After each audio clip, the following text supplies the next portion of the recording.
Okay, Mayor, you can begin. It's Peter. Okay. Go ahead, Pete. Like to call the Planning, Zoning, and Building Committee to order. Roll call, please. Alderman Sorrentino, Here. Alderman Jacob, Here. Alderman Woods, Here. Alderman Sizmarsky, Alderman Roy Wesley, Alderman Eugene Wesley, Here. Alderman Catalano, Here. Alderman Messina. Here. Okay. Next, approval of minutes for April 9th, 2020, Planning and Zoning Building Committee minutes. All in favor? Need a motion first. Motion. Motion? Second. Okay. All in favor? Aye. Aye. Opposed? That passes. Next, report and recommendation. Animal restriction ordinance, and I'm going to let Mr. Cage talk about this. Yes, thank you, Chairman. So we've had some issues in the past, and some of the enforcement side of things have been tricky because our code wasn't particularly clear. This has mainly come up from complaints about pigeons, and I know we've had 2 different wards where we've had issues in. So staff thought this was a good time to make the section of the code a lot clearer, therefore making enforcement a lot easier. In your packets, you have a clean version and a red line version of the proposed code changes. Essentially, highlights being there's a limitation on distance, 450 feet. We've struck through that because that's really not helpful. And then through Pat Bond's office, we've added a number of animals that we would find as a nuisance. Pigeons, roosters, chickens, things that you would find more typically elsewhere and larger lots out in the country. So really what we've done is tighten up this section. This relates to a couple of different properties that we've come across before and a couple of properties that we're dealing with at this time. So if there are any questions, really, I would say probably the thing that's driving this is the pigeons, because apparently, and I'm not a pigeon expert, but you don't usually have 1 to 5 of them. You usually have more like 10, 15, 20, 25. And then obviously it becomes a significant nuisance to the neighbors. So, and then of course you have to house the creatures somewhere as well, which is another issue. So there's really, we're tightening up the ordinance. If there are any questions, we try to cover through Pat Bond's office all the disagreeable creatures. And then the only thing I would highlight is that we have included rabbits in there simply because there are some people who keep a significant amount of rabbits. I'm not talking about the rabbit that, say, my daughter would have that would keep in the house. I'm talking about the 15 to 20 to 25 that someone would keep in various cages in their yard. So with that, I'll stop talking. If anyone has any questions, I'll be happy to answer them. Peter, I have a question, if you don't mind. Okay, go ahead, Alderman Wesley. So, Mr. Cage, I know this was one of my complaint that I have filed with the city, and the county got involved in this one. And so my question is, with that resident that got the complaint from the county and everyone else and threatening the sewers and all the other stuff, my question to you, has that been addressed yet? Have they taken down any of those buildings?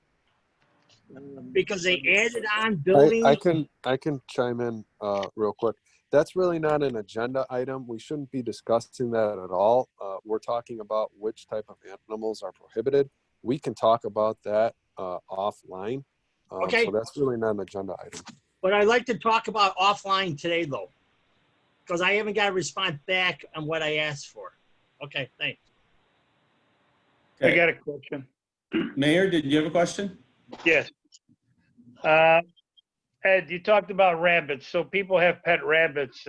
So if they have 2 rabbits, now this basically makes them illegal per our code if we make these changes? I mean, or if somebody has 1 chicken or something, I mean.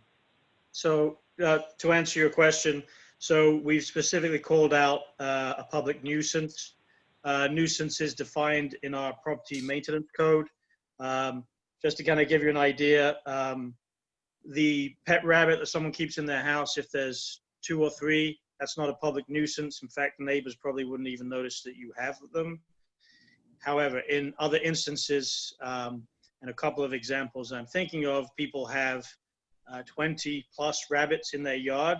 And of course, what goes along with the, and they're not necessarily pet rabbits, they're bred for eating, which is another thing, but they're kept in cages. And the cages obviously come with a structure. So that's why we're defining it as a nuisance, because we have another code that references exactly what a nuisance is. So it can't just be, you know, you couldn't have a complaint made about a pet rabbit that lives in someone's house. That would not be a public nuisance. Can I be recognized? Oh, Alderman Randy. Messina. Yeah, my hand up. That was one of the questions that I had. Ed, was who kind of determines?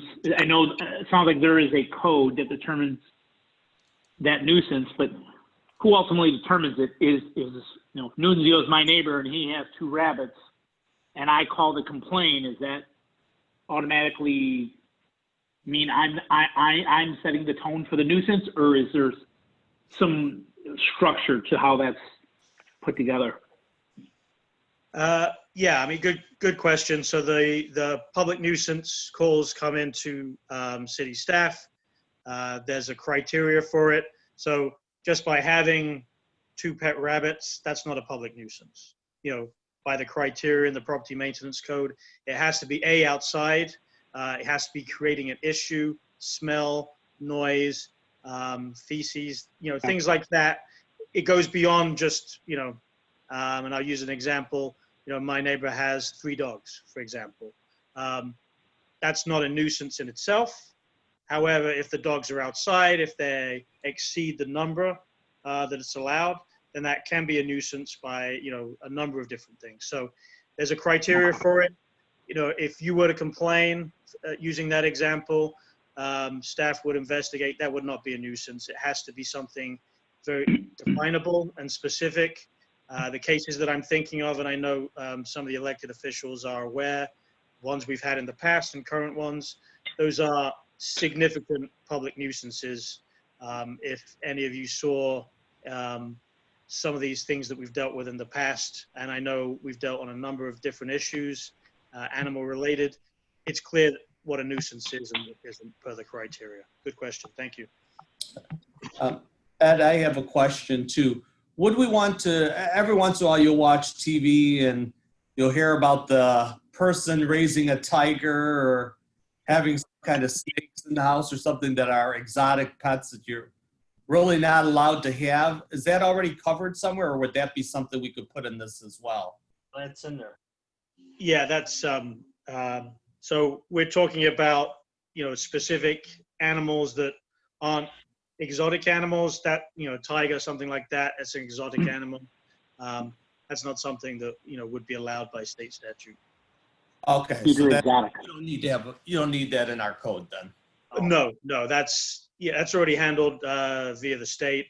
This is for some of those things that kind of fall between, you know, what some people would call a pet and some people would call a nuisance. Clearly, you know, certain animals are clearly pets and you're allowed certain numbers, you know, I'm thinking cats and dogs. Once you get outside of that, some of the issues that we've dealt with before, you know, rodents are pretty clear, you know, what they are, but some people try and, you know, do want to keep chickens. But, you know, once you get into a neighborhood where you have houses that are, you know, 5-10 feet apart, I mean, that becomes a public nuisance pretty quickly. I have a Okay. question. Yep, go ahead. Me? Yeah, Mayor. Okay, Ed, so I know when my wife and I, we walk around the neighborhood, I've seen a couple houses that have a chicken. So is that now not going to be allowed? I mean, I didn't even know where they were there. I just happened to see them against the fence when I'm walking.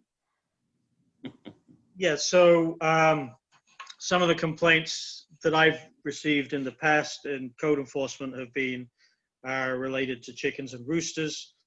And again, the ones that I've come across, you know, I've had people with multiple chickens, and it gets back to the noise, it gets back to the smell, etc.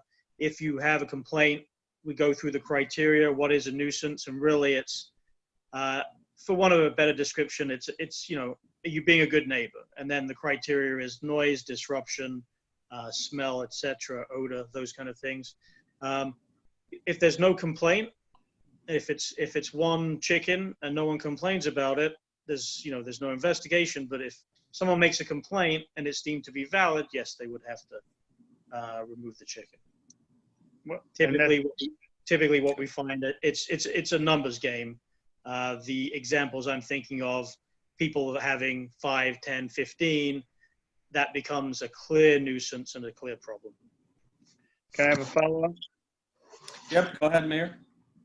So Ed, I'm just trying to avoid calls that are ridiculous at some point. I mean, one chicken is not going to make a smell and noise.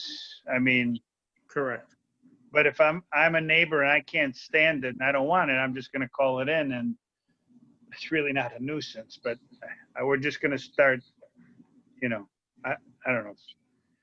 Sometimes you get too stringent, it becomes ridiculous. I mean, if you got 2 birds in a cage outside, like I know my wife's aunt has 2 birds, and she keeps them outside sometimes. Some nights they stay outside all night long. But is that 2 birds in a cage is a nuisance, or? Well, that's where we're going with this list. We, you know, through Pat Bond's office, we try to come up with a list of issues that we've had in the past, Right. And some current issues. I would definitely leave roosters on the list. Those are can be very obnoxious.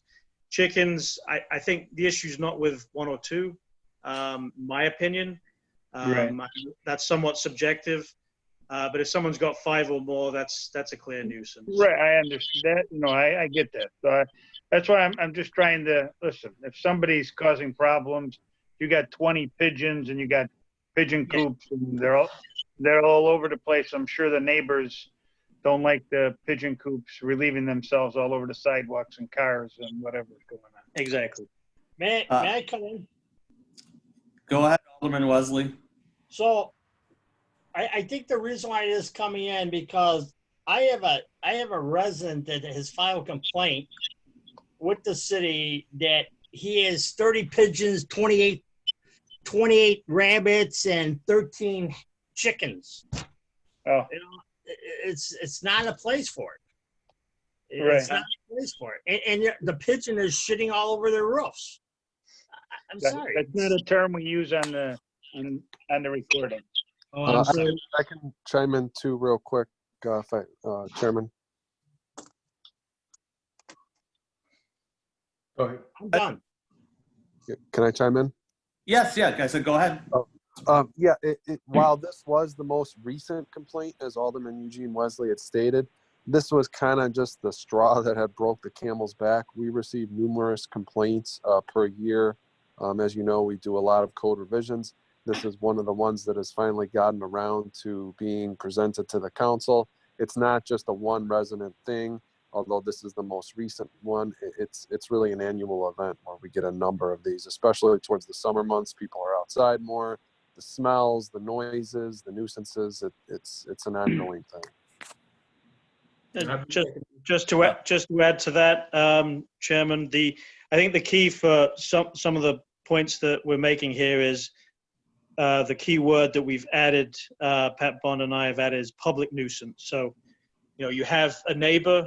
You know, obviously we all know, you know, we have some neighbor on neighbor disputes. The public portion of it is if it's a complaint that affects 2 or 3 neighbors, that's the definition of public.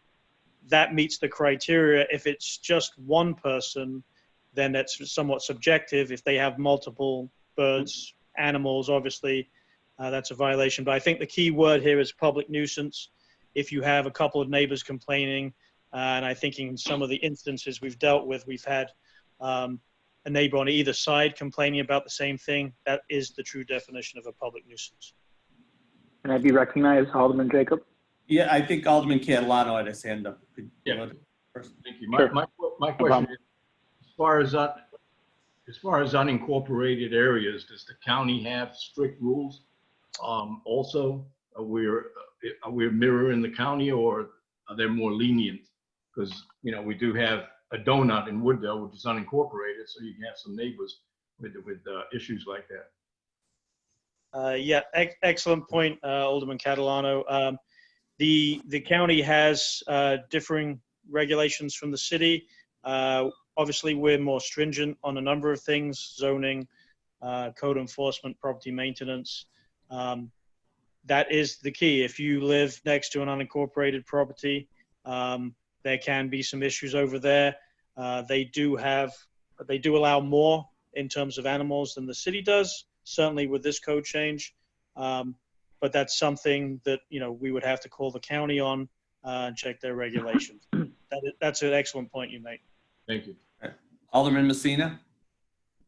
I just wanted to add that to me helps solidify. I was getting a little nervous the way the mayor put it, because while I understand where he's coming from, I would be the first one to call if I had one rooster next door to me.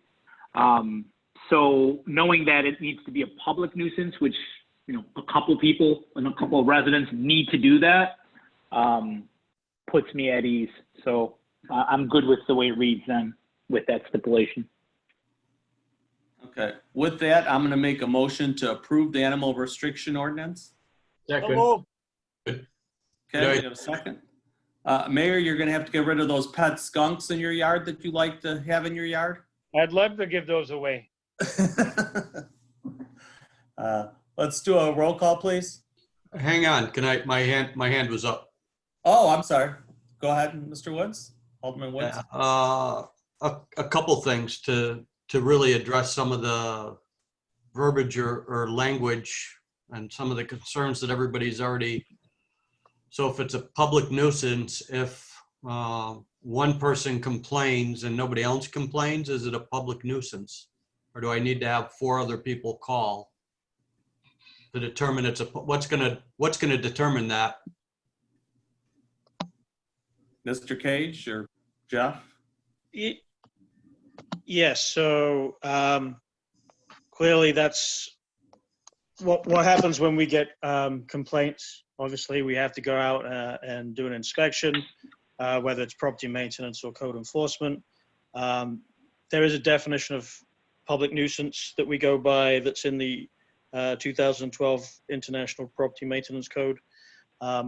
So the reason I was suggesting that more than one person has to complain is because we do get a lot of complaints that are, you know, neighbor versus neighbor. So we have to look at that somewhat subjectively. I mean, if it's a clear code violation, it's a clear code violation. But some of this does come towards staff and whether it's defined as a public nuisance. I guess where I was going, Alderman Woods, was that if I've got 3 neighbors calling about one neighbor and, you know, them having multiple chickens, that's very clear to me. That's a public nuisance. If I have one neighbor calling on the other neighbor and that neighbor calling back on them, then it's more involved from a staff standpoint because, you know, if someone's built over the lot line, for example, or within the setback, that's very black and white. If it's neighbor versus neighbor, then we get into this gray area, which I think is exactly what we're trying to get away from with this more defined code. Okay, and to follow up on that, if person 1, 2, and 3 call and complain that one of the neighbors, obviously adjacent to all 3 probably, has multiple animals, no matter what they are, pigeons, rabbits, they got a couple of each, whatever. How do we determine that that's true? Because a lot of times when we get complaints on zoning or building codes, I'm told that we can't go in somebody's yard or we can't look. So how are we going to follow up if the person won't let us in the yard to Yeah. see ourselves. Right, that's an excellent point. We run into that issue all the time. I would say that the people who typically complain about their neighbors on issues such as this, they feel very strongly, and often they allow city staff on their property to view the neighboring property so that we can really truly see the violation. I've done that a number of times with a number of residents, just because they want someone to share and see exactly what they're seeing. So typically we go on the person who's complaining's property because they give us access. I don't usually like going on people's property unless they give me authorization, because that leads to some tension. So we can either see it from the street. If not, sometimes we can see it from the backyard, or we see it from the neighbor's property. So we have a number of different options. And then, of course, if it's, for example, if it's a rental property, we have the authorization to go on there as well. Okay, thank you. You're welcome. Okay, roll call, please. Alderman Sorrentino, Yes. Alderman Jacob, Yes. Alderman Woods, Yes. Alderman Eugene Wesley, Yes. Alderman Catalano, Yes. Alderman Messina. Yes. Okay, that passes. Next, items to be considered at future meetings. I do have one to add. I'd like to talk about building permits and having people posting them. We keep having issues where people are building and they pull the building permit, but they're not posting it in the window, and then we get neighbors calling, wasting staff's time, our time. So I know, technically and legally, aren't they supposed to post those? That is correct. Okay, can we bring that up and maybe talk about doing some fines or doing something to make people do that? Seems like a lot of people don't bother doing that when that happens. Okay. Can I add or request kind of a variation to that topic, that future item? Go ahead, Alderman Messina. Yeah, so can we also request is there some way to actually follow up on the permit? So I have one right now, but what I have heard, I have not seen it, but I have heard that someone can pull a permit for one thing, but could be doing multiple projects, and they are not getting permits for the other projects, but people just assume because they see the green thing in the window that they probably have a permit for it. So I'd like in that discussion to talk about, is there anything out there that we could use to validate the permit, the scope of the permit? Yeah, that's a good point. We'll kind of put our heads together and come up with something for a discussion. Yeah. If it exists. Anything else? Okay, thank you. for future meetings? No, I'll make a motion to adjourn. With that being said, I make a motion to adjourn. All in favor? Aye. Opposed? We adjourned. Somebody second? Who second? I second it. Okay. Yeah, Eugene seconded it. Okay. I'd like to call to order the Public Works Committee meeting. Take note that the same council members are present. And I need approval of the minutes of May 14, 2020, Public Works. I make that motion to approve the minutes. Okay. Second. Okay, any corrections to the minutes? There's no corrections, all in favor? Aye. Aye. Anybody opposes the minutes? Motion carries. Next is report and recommendation for additional optional brickwork at the clock tower fountains. Director Lang, you want to touch on that? Sure. Thank you, Chairman, and good evening, everyone. There had been some interest expressed by the council in the past to make some amendments to the brickwork at the clock tower to incorporate some additional cast stone pieces. These would add additional cast stone pieces so that each fountain on both the west and east side would read Wooddale instead of having wood on one side and Dale on the other. So we received a proposal from Grace Masonry for this work. Grace Masonry completed the rest of the brickwork at the clock tower, including the recent additional cast stone sills that were installed. So we have brought it here for committee discussion. Okay, I'm glad this is coming up because a lot of the residents, they love the clock tower, but they always complain about the Woodland Dale. So I'm glad we're addressing, hopefully we'll address this problem.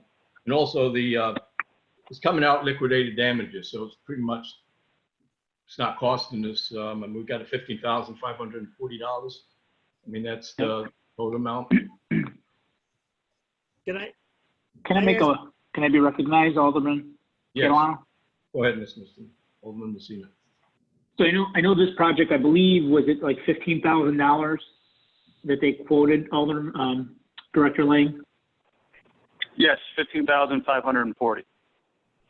Does that, I'm sorry, may I be recognized again Yes, with go a ahead. follow-up? Go ahead. I know there's some electrical work that they had mentioned.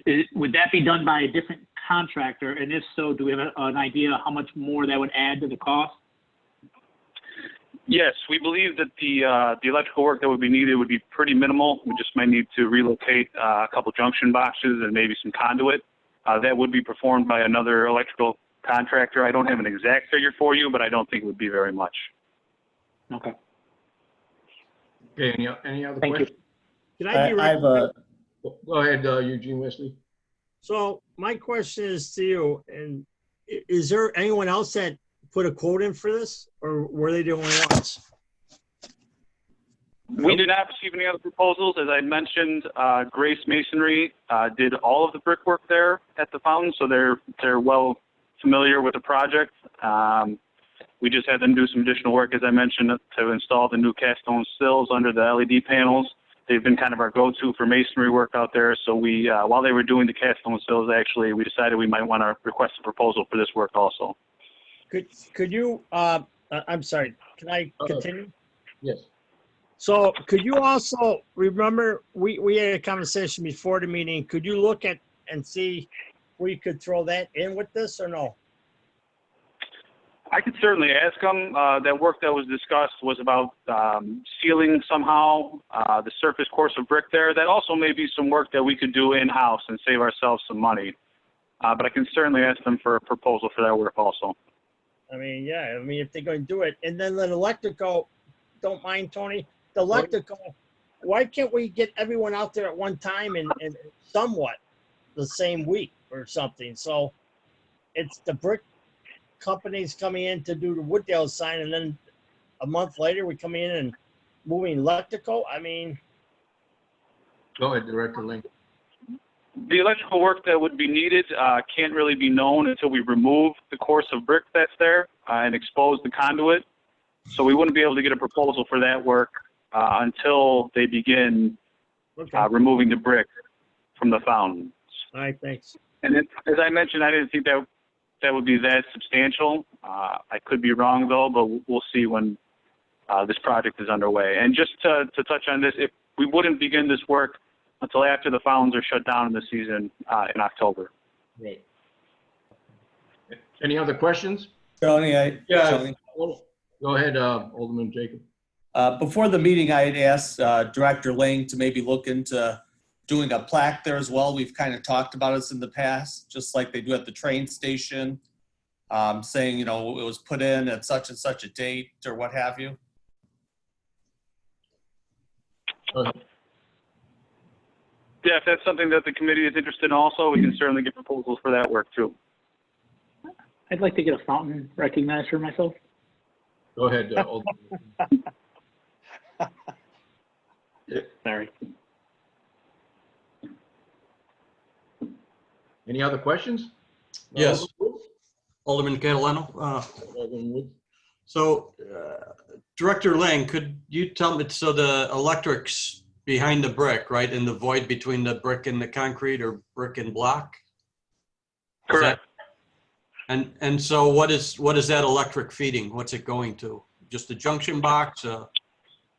It's for the light features within the fountain beds.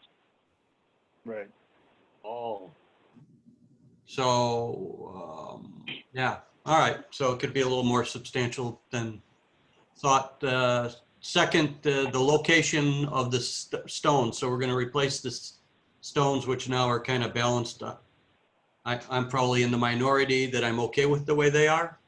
But the new ones that are going to say Wooddale and it's going to be on each side, is the Wooddale going to be in the same location off the corner, almost like it's scrolling text? Or would So the they be two- centered?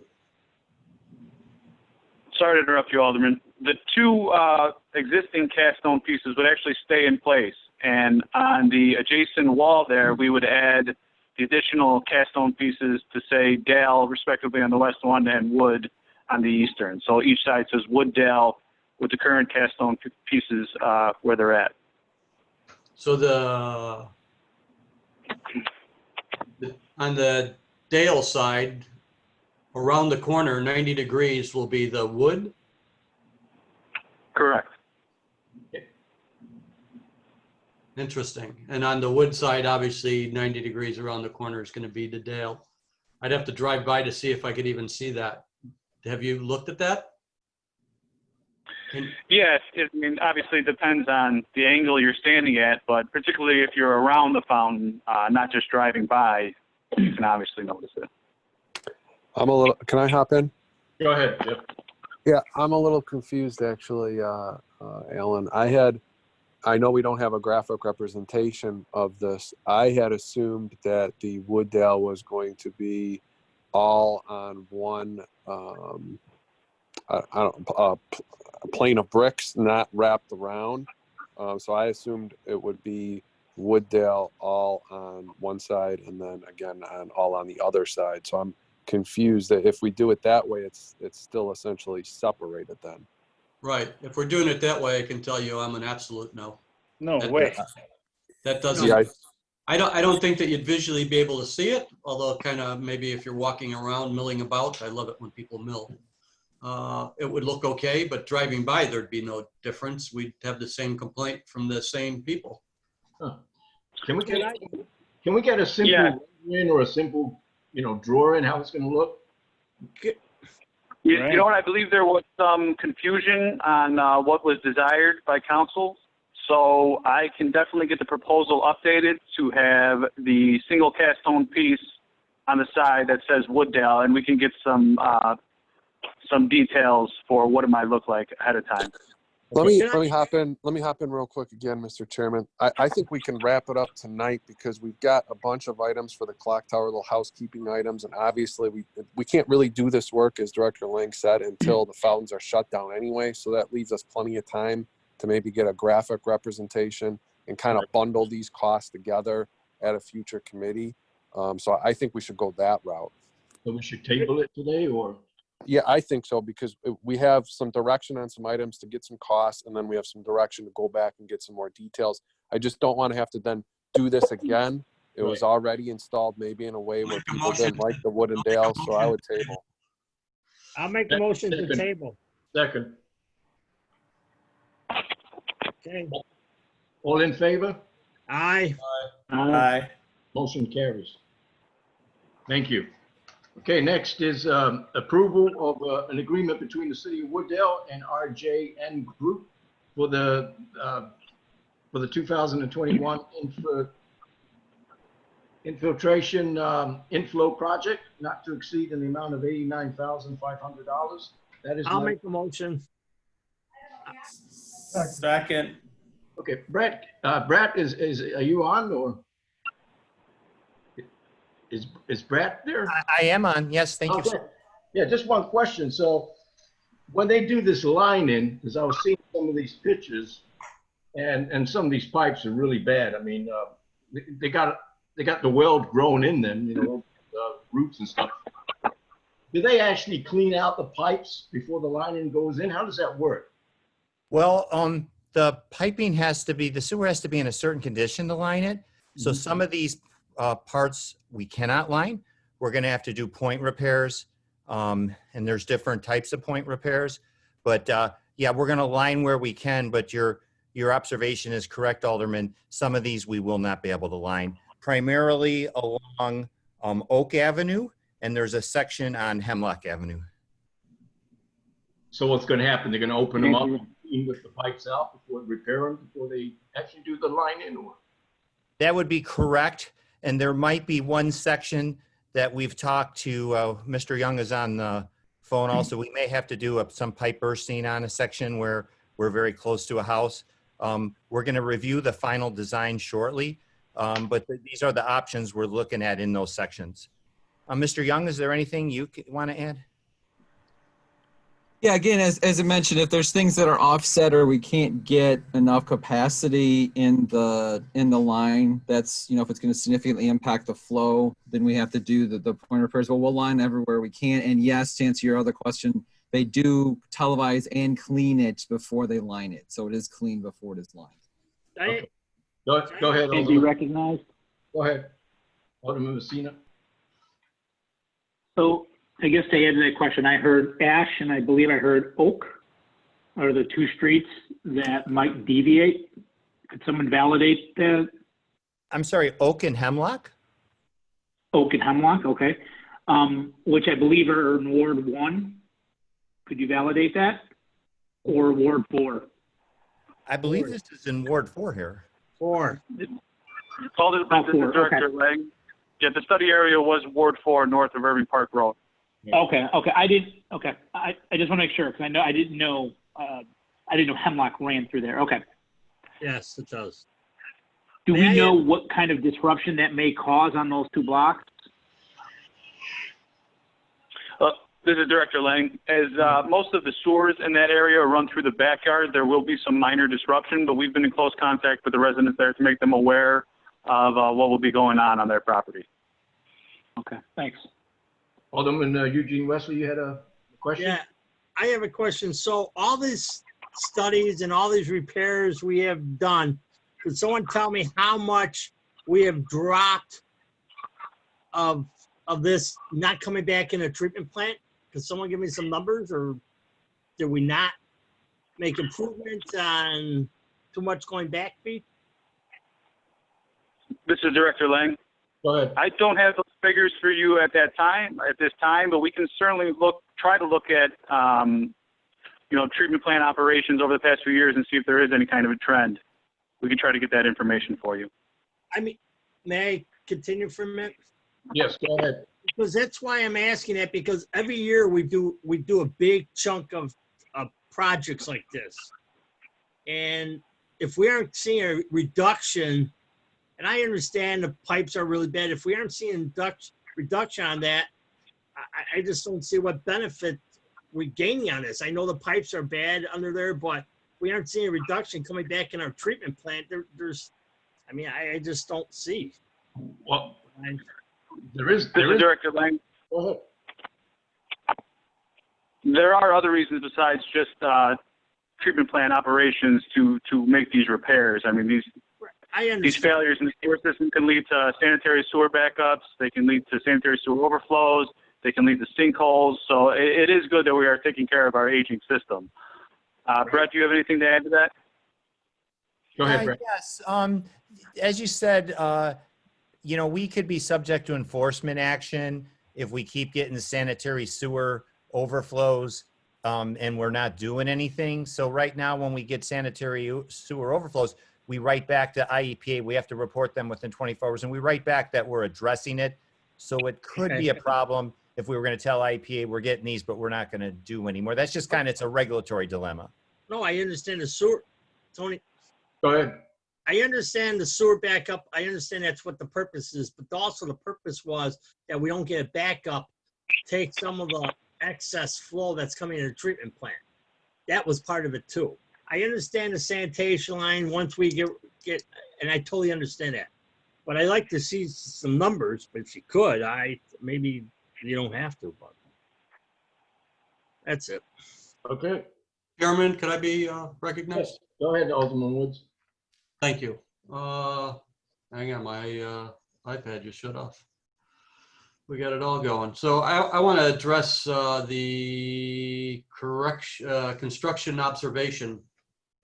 300 hours for 37,500. That's probably 40% of this contract. And I wanted to start looking at that on jobs in general to see, one, if we need it. If we need it, do we need it that much? Spend a sizable amount of money every year on observation. So in this case, that since 40% of this contract is the observation portion, can Mr. Lang or Mr. Gorelli comment on its need? Go ahead. Yeah, I think especially, I'm sorry, this is Director Lang, especially with the location of the sewers running through residential property, I think we want 24, or not 24 hour, I'm sorry, but 100% of the time observation on the contractor to ensure that there's no issues arising with the residents and that city staff can stay informed when we can't be out there, you know, every day, all day. But if it's something you want to look at in the future, you know, observation hours for certain contracts is something we could discuss. Yeah, I think it's something that we need to really look into. I'm not going to dissect this project today, Anya, but I will be moving forward, dissecting it on every contract coming through to look at how we can lessen that number. Thank you. Okay, any other questions? Alderman Catalano. Can I be Oh, I'm recognized? sorry. Go ahead, Alderman Jacob. And this is for Mr. Director Lang. On the, or actually, Mr. Gorelli, you might be able to answer this. On one of the pictures, it says a broken lateral connection, and it actually looks like the concrete's all broken up. Is anything going to be done about that? This is Director Lang. I don't know which one specifically you're referring to, but a broken lateral is usually a point repair where we would excavate and make the repair to the connection. Yeah, it's on one of the pictures towards the end, and it says oak and cedar by, looks like by Stoneham. Like the. Brad or Mike, do you have anything to add on that specific location?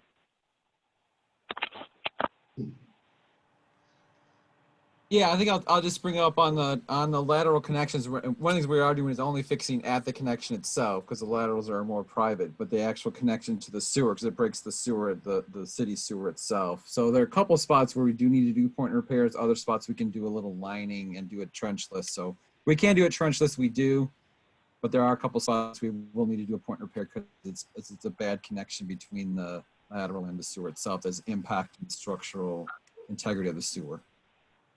And if I can follow up. Go ahead. With that point repairs, so they're going to actually repair that concrete. So it's not going to be, they're going to pull those pieces that are all broken up out of there and put new concrete then? Correct. Yeah, we want to close up any point where water could enter the sanitary sewer system. So that would be repaired to a new condition. Okay. Thank you. Any other questions? If there is no other question, can we have a roll call on that, please? Alderman Sorrentino? Yes. Alderman Jacob? Yes. Alderman Woods? Yes. Alderman Eugene Wesley? Yes. Alderman Catalano? Yes. Alderman Messina? Yes. Motion carries. Next is items to consider at future meetings. We have engineering standards, that's July 9th. Any other items to consider for future meetings?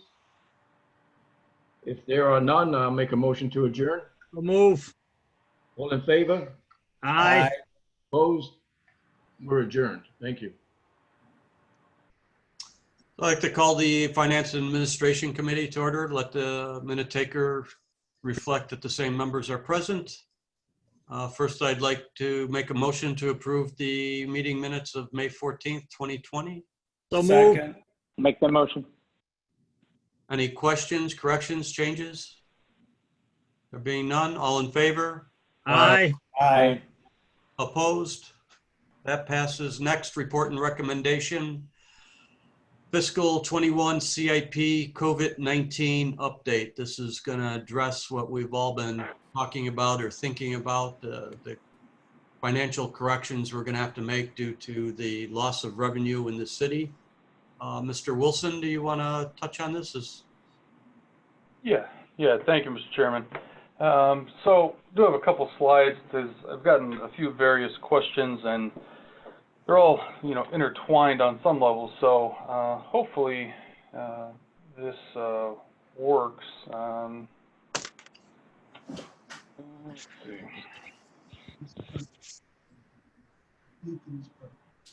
Oh, Officer Sonny. hey, I guess Nick, can you unlock Hello? Can you unlock screen sharing, Nick, or not?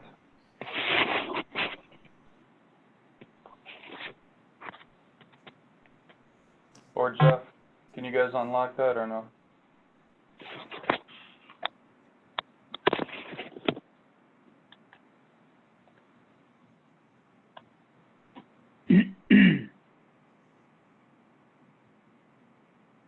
Hey, I think we could just go by the sheet. Yeah. Okay. Yeah. And it's So- pretty self-explanatory. These are all projects we talked about. Right. Yeah. Well, we could. Okay. So I'll run through the slides. Now you can't see them with the screen share, but so kind of how we got here was we all know that we did the vehicle stickers at no cost a couple meetings ago. We did the commercial occupancy, the liquor license. We waived those fees for the year. We're also expecting to see a reduction in sales tax, income tax, and some police revenues, specifically TraxGuard, reduction in the number of trains and the number of cars. There is going to be an offset to that, though. As you probably saw in the memo, as you're aware, we're not hiring seasonal employees this year. Brad, try to share your screen now if you want. I think I fixed the setting. Okay. Okay. Okay. All right. So if everybody. May I interrupt for a minute? No. Okay. Okay. Yeah. So everybody can see this. So there's a reduction in part-time hours with the crossing guards at the school. The housing inspector hasn't been in. We've deferred the hiring of the vehicle mechanic. The 2 new police officers, not sure when the academy is gonna open back up, and the facilities manager, that was gonna have to come back to you for your blessing regardless. So that one is definitely on hold for sure. And then the deferral of the capital project. So there's the reduction in the revenues, which would be offset by some of these expense reductions as well. So the fee waves are approximately $359,000. The revenue collection loss is approximately $600,000. The expense reductions approximately $160,000. So the net effect's about $800,000. We did in the memo plan for about $1 million. Like I said, the net effect that we're expecting is about $800,000. So we did add a little bit more in, just depending how long this goes, or if there's something else unforeseen that comes along. And then the projects that we've identified had an estimated construction cost of about $1.15 million. So we do have a little bit of padding over what we've planned for, and then also over what we've estimated as well. So the projects, these are also in the memo, and kind of the description and the rationale behind it. So those are the 4 there listed, and then also the Public Works building. This would be paid for with TIF funds, but there is the future obligation of a pretty decent amount of money to actually build the Public Works facility, the outlay with the yard, the building renovations and whatnot. I think they're estimating about, $10–11 million. So in this environment, along with the uncertainty of things, just some of the optics of it, as well as, the key was to obtain the property, which we did. We are collecting rent on it from the current tenant, previous owner. So we're not really jeopardizing the project by pushing it off any. Just again, trying, to be reasonable with the current environment. And then the question I've gotten quite a bit is restoring the projects. So how do we get these 4 projects done? So part of it's going to be when we redo the CIP every year. We're going to reassess these projects and slot them in when and where we can. Some of them, such as the police department interior, there's a number of smaller projects. So perhaps the PD could do a couple of the smaller projects even this year or next year over the next couple of years to phase that one in versus, you know, the larger $500,000 project. So it's going to be a matter of reassessing the CIP, and then also we're going to have to reassess everything this entire fiscal year as we go along based upon how things open up and how revenues come back or don't come back accordingly. And then just depending on those revenue streams and the CIPs reviewed, you know, there might be a cascading effect where something for next year might get pushed off a year to slot one of these projects back in there. So that is a possibility, unfortunately, that it could cascade into some other projects, but that's just part of the review process that we as staff are going to have to go through and then bring that back to you as the committee and council for your review and thoughts on it along the way as well. And that is all I have, Mr. Chairman. Thank you, Mr. Wilson. I talked with Brad and Jeff at length. I asked a lot of these questions, and I think what we looked at is a margin of error. No, we don't know what's going to happen, right? I mean, the craziness just gets crazier as we sit here. So we're only looking at an $800,000 shortfall, but in my mind, the 50% over that is very prudent to have. And again, hopefully next year we come through and we can have a more robust program next year. Maybe it's not as hard to get these programmed in as we thought, but I don't see any other way other than to knock out these programs to move forward. Mr. Chairman, can I chime in real quick too? Sure, Mr. Murmas. Yeah, two things I wanted to make sure we mentioned. Don't forget also staff is kind of in the final phases of acquiring rather large amounts of grant money as well. So that should perhaps help as we move forward. And additionally, I believe that, you know, like Brad had said, every year we kind of readjust the CIP. So it's always on an annual basis, we're going to discuss and slot in items. So I want to make sure everybody's aware of that, obviously, that, you know, every year this is an annual thing and this would be no different. And we would, of course, reslot any necessary items. Right. Thank you. I wasn't going to steal your thunder on the grants because until I see them, I don't assume that we have them. But that was to my comment of maybe next year we can have a more robust program because there's a lot of good things happening too. Just unfortunately, they're all getting overshadowed by all the nonsense that's going on. So, Alderman Jacob, you had a question?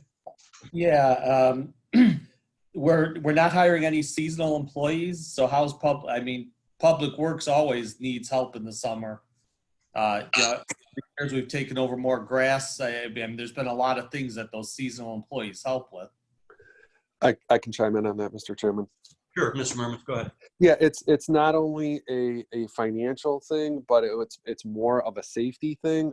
When we hire our seasonals, that vetting process happens really basically in the heart of all of the COVID peak activity right at the beginning, you know, March, April.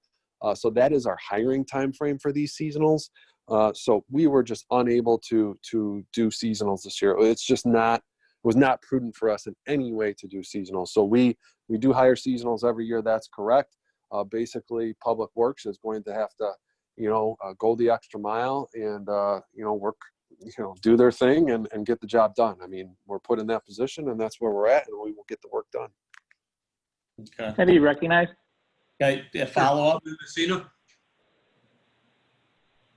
Yes, please. So thank you, Chairman. So Jeff, I just want to make sure I heard you correctly. So that if I need to share this recording with homeowners that do approach us, I can safely say this. You are saying there's going to be no other additional holdups on property maintenance issues that Public Works would or may handle. So I don't expect to hear that as a reason for something not to be done. Is that correct, or do you need the help? Go ahead, Director Lang. I would just say that everybody has to have a dose of reality. I don't understand what the problem is with people not having a dose of reality in the situation and the environment we're in. There are sacrifices and things we have to modify during this crisis, and we have made those modifications, and we just can't have normal Understood, but operating they're still paying their procedures. property taxes. We haven't modified that, and so they expect a certain level of service. And if you can't deliver that service, then you need to tell us that you need help. That's all I'm asking for. So if you could clarify whether you can accomplish that, great. If not, then I'm not for this, and I do want to add help. I can clarify that We can do it virtually. I just hired somebody virtually the other day, so I think we could still do that if you need it. If you're telling us you don't need it, then I just want to make sure these homeowners are not missing out on the level of service that they're expecting. Okay. I think Director Lang can get the job done. I'll leave it at that. All right. Alderman Jacob, did you have a follow-up question? Alderman Messina covered it. Okay. Are there any other questions? I have my hand up. Well, with all my stuff off, I can't see your hand. Alderman Wesley. All right, my question here, so then I'm going to could I make a motion to not move forward with all the projects that the staff has laid out? You can. Is that your That's my motion. That's my motion. I second that motion. Are there any other questions? Roll call? Alderman Sorrentino, Yes. Alderman Jacob, Yes. Alderman Woods, Yes. Alderman Eugene Wesley, Yes. Alderman Catalano, Yes. Alderman Messina. Yes. That passes. Next items to be considered at future meetings. Our wonderful utility billing RFP. Do we have, Mr. Wilson, do we have a bunch of people bidding on that, or is that going to be a one-person bidding war? More than one, but not more than you can count on one hand. Okay. So Thank four. you. So 3.5, one guy's sick. Is there anything else somebody would like to put on the agenda? No, there being none, I'll make a motion to adjourn. So moved. Second. All in favor? Aye. We're adjourned. See you sometime in the future, gentlemen. Bye. Bye. Good evening. Boys. Ciao. Hey, Jeff. A good one. Tony, you back in town? Yeah, I'm working.